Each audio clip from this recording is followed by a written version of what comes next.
Now, in the given question, we have a carbon register of 47 plus minus 4.7 kilo ohm is to be marked with rings of different colors for its identification.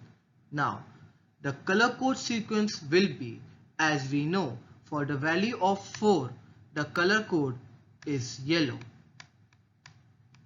and for the value of 7, the color code is violet, and for the value of 3, since kilo ohm is equals to 10 to the power 3, would be orange, and for 10% it would be silver. So the sequence would be yellow, violet, orange and silver. So option 3 is the correct answer.